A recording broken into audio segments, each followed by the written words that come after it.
Welcome to జనమాట. నేను మీ చంద్ర. రాష్ట్రంలో ఎన్నికలకు వేలైపోయింది. ఎందుకు రాష్ట్రంలో ఎన్నికలకు వేలైపోయిందంటే దాదాపు 4 కోట్ల మంది ఓటర్లు ఉన్నారని ఎన్నికల కమిషన్ నిర్ణయించింది. ఇప్పుడు ఆ వార్త కనుక చూసుకుంటే దాదాపు ఓటర్లు 4,8,00,000 మంది ఉన్నారు. ఈ దప్ప పురుషులు 2,01,00,000 మంది అయితే మహిళలు 2,07,00,000 మంది ఉన్నారు. అంటే పురుషుల కంటే మహిళా ఓటర్లు ఎక్కువ. మరి ఇప్పుడు గెలుపోవటంలో నిర్ణయించేది ఖచ్చితంగా మహిళలని చెప్పాలి. ఎందుకు మహిళలని చెప్పాలంటే పురుషుల కంటే మహిళా ఓటర్లు ఎక్కువ ఉన్నారు. అదేవిధంగా చూసుకుంటే అత్యధికంగా ఓటర్లు ఉన్న జిల్లా ఏది అంటే కర్నూలు జిల్లా.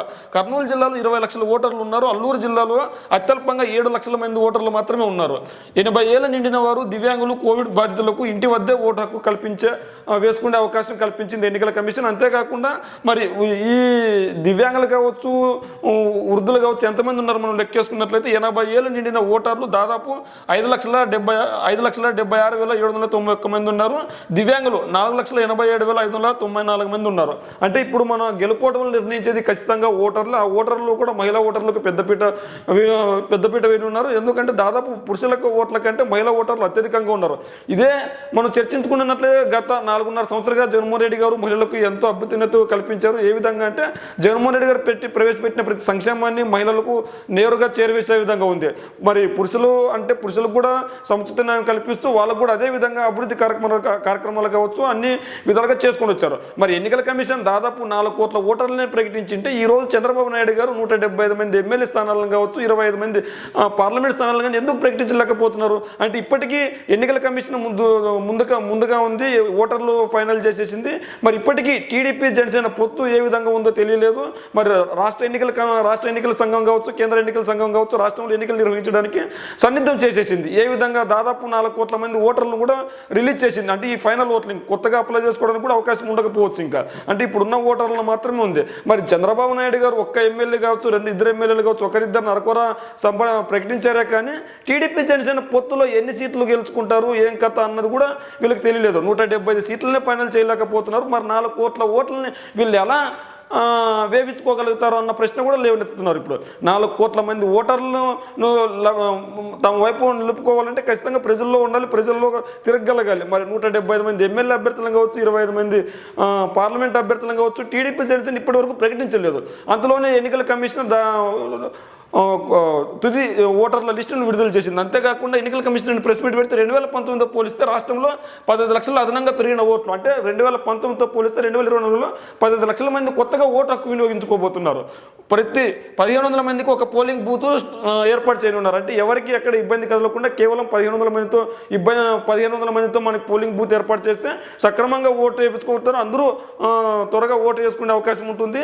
ఎటువంటి ఇబ్బందులు ఉండవు అనమాట. ఇదే నేపథ్యంలో ప్రతి 1,500 మందికి ఒక పోలింగ్ బూత్ ఏర్పాటు చేశారు. అంతేకాకుండా మనం ఇక్కడ చూసుకున్నట్లయితే ప్రతి తొలగింపులకు చేరికలకు ఇంటింటి సర్వే చేసినా పరిశీలించాలంటే ఎవరైతే దొంగ ఓట్లు క్రియేట్ చేశారని అధికార పార్టీ కావచ్చు, ప్రతిపక్ష పార్టీలు కావచ్చు ఫిర్యాదు చేసి ఎన్నికల కమిషనర్కి ఇందులో భాగంగానే ప్రతి ఓటర్ని ఇంటింటికి వెళ్ళి తనిఖీ చేసాం. ఎవరైతే దొంగ ఓట్లు ఉన్నాయో ఆ ఓట్లన్నింటినీ తొలగించిన తర్వాతనే ఈ తుది జాబితా విడుదల చేసినామని వీళ్ళు ప్రకటిస్తున్నారు. అంతేకాకుండా ఎటువంటి ఇబ్బంది కలగకుండా ఓటర్లు ఖచ్చితంగా ఈ రాష్ట్రంలో ప్రతి ఒక్కరు ఓటు హక్కు వినియోగించుకునే విధంగా ప్రతి 1,500 మందికి ఒక కేంద్రాన్ని కూడా ఏర్పాటు చేశారు. అంటే రాత్రి వరకు సమయం వేచి ఉండే సందర్భం ఉంటుంది. అంతా ఆ విధంగా కాకుండా కేవలం తక్కువ సమయంలోనే 1,500 మంది ఓటర్లు వేసుకునే వెసులుబాటు కల్పించే విధంగా వీళ్ళు చూసుకున్నారు. అంతేకాకుండా మనం ఇక్కడ చూసుకున్నట్లయితే నిబంధనలకు విరుద్ధంగా దరఖాస్తులు సమర్పించిన 70 మందిపై ఎఫ్ఐఆర్లు నమోదు చేశారు. అంటే ఎవరైతే విరుద్ధంగా ఓటు హక్కును ఉపయోగించుకున్నారంటే దొంగ సర్టిఫికేట్లు కావచ్చు, దొంగ పోర్టులు కావచ్చు, ఇట్లాంటివన్నీ సమర్పించి ఓటు హక్కు తయారు చేయించారు. అటువంటి వారిపై 70 మందిపై ఎఫ్ఐఆర్లు కూడా నమోదు చేసినట్లు వీళ్ళు చెప్పుకొస్తున్నారు.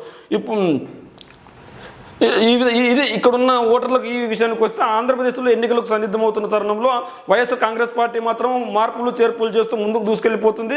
ఎన్నికల కమిషన్ దొంగ ఓట్లు ఉన్నాయన్న నేపథ్యంలో మళ్ళీ కొత్తగా ఎంక్వైరీ చేసి వాటన్నింటిని తుది జాబితాగా 4,8 మంది ఓటర్లను విడుదల చేసింది. ఇందులో పురుషుల కంటే మహిళలు అత్యధికంగా ఉన్నారు. కర్నూలు జిల్లాలో మరీ ఎక్కువగా ఉన్నారు. అత్యల్పంగా ఉన్న జిల్లా ఏదంటే మనం అల్లూరు సీతారామరాజు జిల్లాలో అత్యల్పంగా ఉన్నారు అనమాట.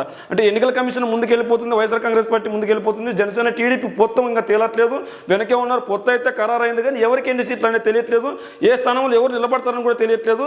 మరి ఈ కొత్త ఓటర్లు ఎవరి వైపు ఉంటారంటే ఖచ్చితంగా జగన్మోహన్ రెడ్డి గారి వైపే ఉంటారు. ఎందుకంటే కొత్త ఓటర్లు ఎవరు ఉంటారు? యువకులు ఉంటారు, యువతి యువకులు ఉంటారు. ఆ యువతి యువకులకు ఖచ్చితంగా జగన్మోహన్ రెడ్డి గారు న్యాయం చేశారు. విద్యలో కావచ్చు, విద్యా వ్యవస్థకు పెద్దపీట వేశారు. ఆ విద్యా వ్యవస్థకు పెద్దపీట వేసి వాళ్ళను ఆకర్షించగలిగారు అనమాట. ఈ రోజు నాడు నేడు చూసుకున్నట్లయితే ఆకర్షణీయవంతమైన, విశాలవంతమైన, అభివృద్ధి చెందిన పాఠశాలను తయారు చేయగలిగారు అనమాట.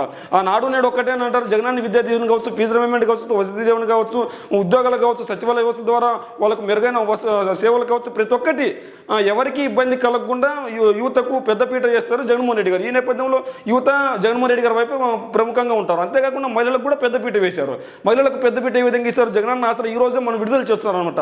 జగనన్న ఆసరానే కాదు, ప్రతి ఒక్క సంక్షేమ పథకాన్ని మహిళలకు నేరుగా చేరే విధంగా చేస్తున్నారు. ఇప్పుడు ఇంతకుముందు అమ్మఒడి అన్నది లేదు. ఈ రోజు 15,000 రూపాయలు ప్రతి తల్లికి ఇస్తున్నారు అంటే జగనన్న అని చెప్పుకోవాలి. ఈ నేపథ్యంలో మహిళా ఓటర్లు తుది గెలుపోవటం నిర్ణయించగలిగే క్యాపబిలిటీ ఉంది. మహిళా ఓటర్లు, యువత, వీళ్ళిద్దరికీ పెద్దపీట వేసిన నాయకుడు ఎవరన్నా ఉన్నారంటే ఒక జగన్మోహన్ రెడ్డి గారు మాత్రమే.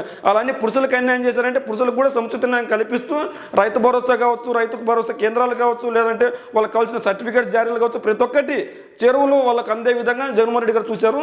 ఈ ఓటర్ల లిస్టు చూస్తే ఖచ్చితంగా జగన్మోహన్ రెడ్డి గెలుపు ఖాయమని వైఎస్ఆర్సీపీ నాయకులు చర్చించుకుంటున్నారు. మరి మీ కామెంటు ఏమిటో తెలియజేయండి.